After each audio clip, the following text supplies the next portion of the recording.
Hello and welcome to CX Today. I'm Rhys Fisher, Deputy Editor, and today I'm delighted to be joined by Kyle Birker, the Head of Sales Operations at ComputerTalk. Kyle, thank you for joining me. How are you doing today? I'm good, thanks. Thanks for having me. No, absolutely. I'm looking forward to the chat. We talked about this a little bit before we started filming, but we're going to be looking at today, I think, a really interesting story or an interesting topic, that growing trend we've seen recently of more government agencies and departments implementing AI for customer service. So, with that in mind, first question to you, why do you think more government departments are turning to AI for customer service, and why now? Yeah, great question. So, more government departments are turning to it now because the expectations for citizens are rising. The private sector is really driving a lot of adoption of these features, and it's driving the expectations for customer service up. So, speed of answer, convenience of channels, and really availability. I mean, usually this is kind of extended hours, but a lot of clients are even expecting 24/7 now. Why can't I get that from kind of any organization, whether it's private or public?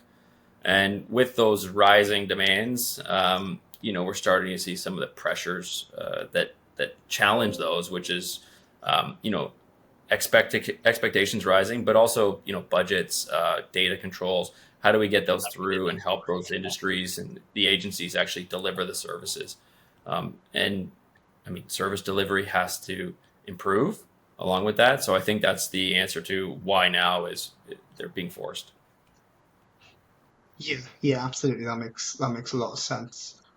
So next up, what do you think AI implementation typically looks like in specifically a government contact center setting? So in a government setting, I think that it's right now targeted at high volume, repetitive inquiries. I think that's where most are targeting because that's kind of easy pickings and it's usually identifiable. I think most organizations have a pretty good idea of those generally. Um, and a lot of those tasks can be automated or augmented with AI specifically. Um, with platforms like ICE, they can deploy AI powered chatbots or speech enabled bots. You could deliver agent insights to kind of speed up the process and get answers back. And so I think that's really the typical. I mentioned earlier, I think the future is kind of advanced personalization and really taking that to the next stage. And I think that's what it'll look like in 2, 3 years, where you no longer call in and say, "Hey, how can I help you?" You now get a call and say, "Hi, Kyle. I think you're calling back about yesterday's inquiry. Reese isn't available till 3 o'clock, but he can call you back. You want to do that?" And I think that's where we're going. Yeah, definitely. I think this next question leads in quite nicely to that because I think you've just started to touch on that a little bit. But what are perhaps some of the most meaningful benefits government agencies can expect from that AI-powered customer service? I think it really depends on the industry and the agency specifically, but the benefits across all are pretty significant if you start to offer services, through extended hours or 24/7. And if you can reduce those repetitive tasks, again, the easy pickings at the bottom, that I think most organizations know are there, but just don't have the people or the processes to deal with at that volume. If you can reduce those, then the benefits, are great because if you remove those, now your agents can focus on more meaningful or impactful change, right, and interactions. And if you can navigate that process and start to bring in AI, you can expand that further and further so that you're not removing the human interaction, but you're augmenting it, you're improving it, and you're allowing people to focus on both what's pressing, but also what's kind of core to them. And I think that's really important of enabling the human side, and making sure that people feel empowered in their roles while also feeling like, hey, that AI that I may be a little bit fearful of is providing me a service and, it's taking something off my shoulders. So I think that's great. And I think that's really a benefit that's often overlooked when you're talking about kind of implementing AI specifically in public sector. Yeah, 100%. So we kind of looked at perhaps some of the benefits of it so far, but just last up here, what are some of the challenges that public sector teams might face when deploying AI, and how can they go about overcoming those? Great, complicated question. um, I think there's a few main challenges that every organization has kind of come through and hit, and they're not they're not insurmountable, but they're certainly challenging, and they're specific. So one of the biggest challenges or hurdles that we see is data readiness.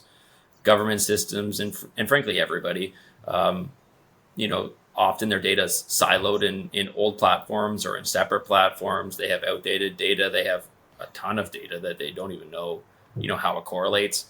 And so it makes it hard for any AI to really deliver accurate, helpful responses to that. It's too much. It's too much unstructured. So you have to start with a clear data strategy. They have to, start cleaning, organizing, integrating that data so that the AI can actually, process it, do something valuable with it.